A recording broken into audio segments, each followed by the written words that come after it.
Hey there, it's your coach back with workout B for phase 2 of the off-season training program. We're going to start out again with our power and core circuit. This one we've got a Turkish get up and we're going to pair it up with a TRX jump squat or jump squat. So for the Turkish get up, we're just finishing out what we've been working on up to this point. So I'm going to get set just like we have been. 2 hands up, get it set in a position, arm and leg out to 45. Up on your elbow, up on your hand, hips up, pull the knee underneath you. We do our windmill, which we worked on in workout A, so we're gonna shift the hips over, keeping the chest down. As soon as this hand gets light, we bring the hips back over and that brings us up. Now at this point, I windshield wiper this leg around, so my legs are lined up. I can use this back leg to help me stand up nice and tall. You want your feet hip width apart. Hold this position, biceps should be in line with your ear, good strong position, and then we're gonna do it all in reverse. So big step back, windshield wiper the leg around. Now you can shift the hips over and bring the chest down, get the hand on the ground, shift your weight over, extend the leg, drop the hips, down your elbow, down your back, 2 hands down. And there you go, there's the Turkish get up. So you're gonna switch sides, so you'll do 1 rep on one side, switch, do 1 rep on the other, and then repeat until you complete your 2 reps that you're doing that set. And then finally, or your next exercise in that is a TRX jump squat or just a regular jump squat. I like the TRX jump squats just because they do help you, maintain your form a little bit and help you just soften the impact a little bit. So if you have that or a rope, then go ahead and use these right now.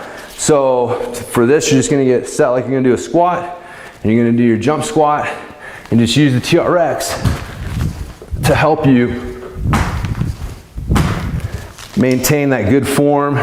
Again, just kind of softens the impact just a little bit, and so just a good way to work on the jump squats, which we're already doing with workout A with our cardio if you're doing that. But if you find the jump squats for that aren't good for you, then this would be a good spot to work them in. Doing the TRX version of them in the workout will allow you to do them in a little bit more controlled setting than what you'd be doing with if you're using them for cardio. So anyway, so that's it for your core, power and core circuit. Once you've gone through that twice, you're gonna move on to your focus circuit. Here we've got a stagger stance deadlift and a half kneeling uni press. And again, we've got a couple of pauses with those. And so for the stagger stance deadlift, you're gonna get your feet set the same way you did for the stagger stance squat. So it's back and out just a little bit. And it's the same concept of this is a single leg exercise. And this is just my kickstand. I don't wanna put too much weight on my kickstand. It's not what it's there for. It's just there for a little bit of balance. I wanna keep all of my weight, at least 90% of my weight on this lead leg as I do this move. So I'm just gonna do my deadlift.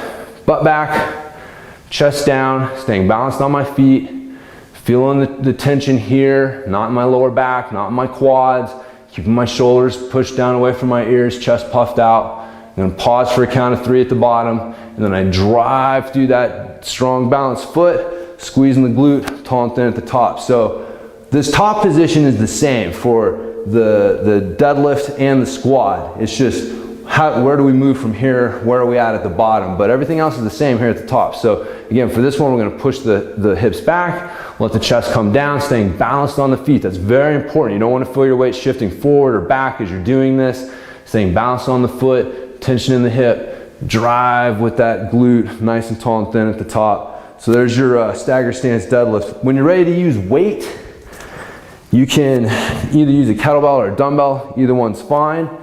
You're just gonna hold it, again, opposite of the leg that's working. So if I'm on my right leg, I'm gonna hold it with my left arm.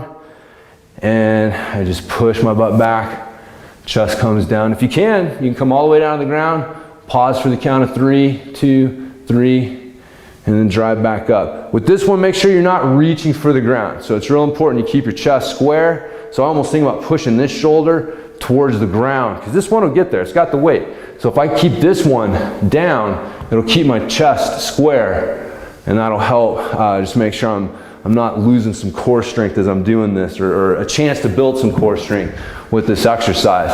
So that's your stagger stance deadlift. Again, getting your pause at the bottom. You're staying nice and strong. Again, it should feel like that Bulgarian go bag swing that we're working on in workout A. So you're really keeping tension and balance in your foot, tension in that glute, upper back. Should feel like the bottom of your attack position on the bike. But now again, we're working on the single leg aspect of it. So the next exercise is our half kneeling uni press, or single arm press. So with this one, you're gonna get set in your half kneeling position. So got my feet set hip width apart. I don't want it too far out. And just this again, single leg with a kickstand concept is in this leg here wants to be holding 80 to 90% of my weight. And then this is just a kickstand. It's just, so I don't want to feel like I'm really leaning into it hard. So drive this knee into the ground. You'll feel your glute, you'll feel your core, everything pick up. So it's a very important part of this exercise.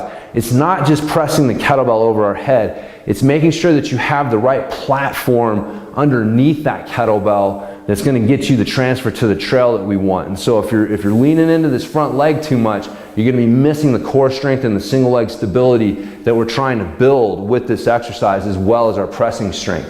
So we're going to hold it opposite of the leg on the ground. So if our left leg or right leg's down, I'm holding it in my right arm, and I'm going to drive the weight overhead, hold, 2, 3, bring it back down, drive it up, hold, 2, 3, bring it back down. Show you from the side here.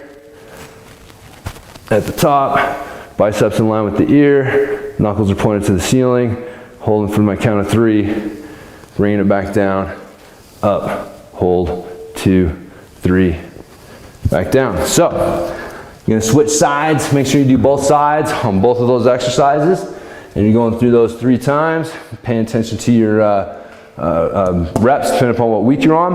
When you're done with that, we move on to our secondary circuit. So we've got our goblet squat, a rack walk, and a chin up.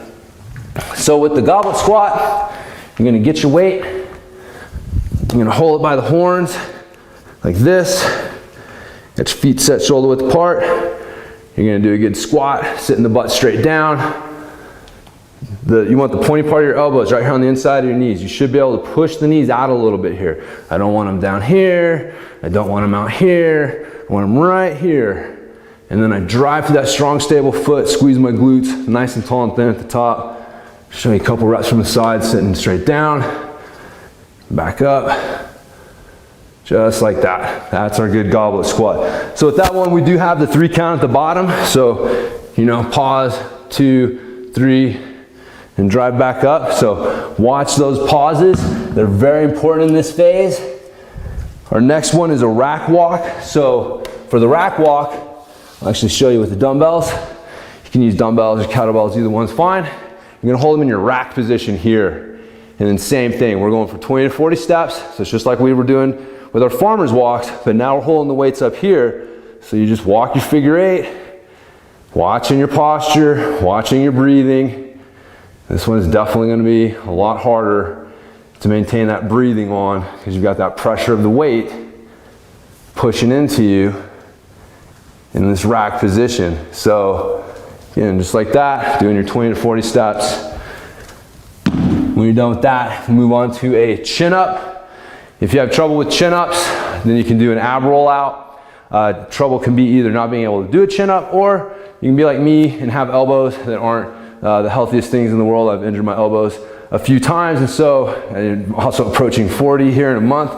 So it means that my elbows sometimes bark at me and aren't as happy to do chin-ups as they are at other times. So my point is that if you fall into that category, one, the fact that we're doing these pauses at the top will help with the elbows. Instead of doing high rep pull-ups or chin-ups, we're adding pauses in there. So the time under tension is going to be the same, but the amount of reps and stuff that we're doing isn't going to be the same. So again, find that to be a little bit easier on your elbows. And again, man, mountain biking is so rough on the elbows already.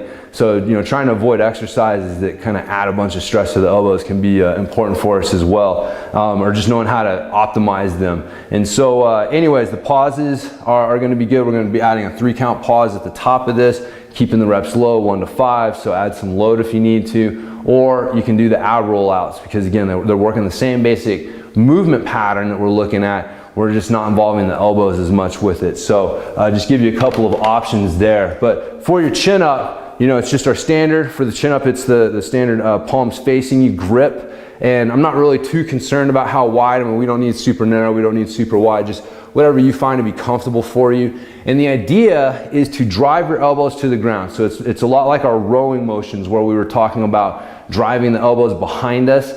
Well, with this one, our pulling motion here, we're wanting to drive the elbows to the ground.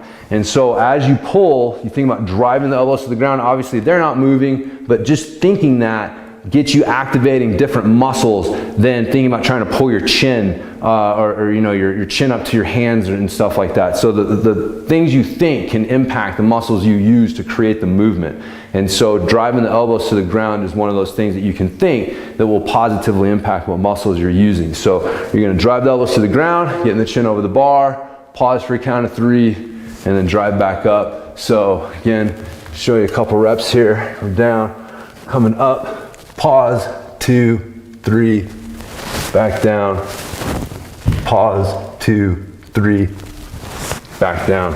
So holding that pause at the top is very important for you. So that's it for the secondary circuit. You're gonna be finishing out with your lactic capacity intervals. So same thing we were doing in the last phase, except we're building up the work time. So now we're moving up to a 1:45 work. We're actually sticking with the 1.5 rest. So you'll have a little bit of a negative rest interval. And again, building from 3 to 4 to 5 rounds of that as we go throughout the phase. So, and again, watching breathing and posture. You have to reinforce good breathing and posture now, because when you're out on the trail, you know, you're in the heat of a hard ride, you know, a race, something like that, you're not gonna be able to think about that stuff. So now is when you're ingraining that stuff, so your body falls back on what it knows when it's tired, and if all it knows is good breathing and posture, then that's what it's gonna revert to and keep using. So anyways, that's why you find that stuff everywhere in here. So that does it for workout B, and I'll talk to you in the next one.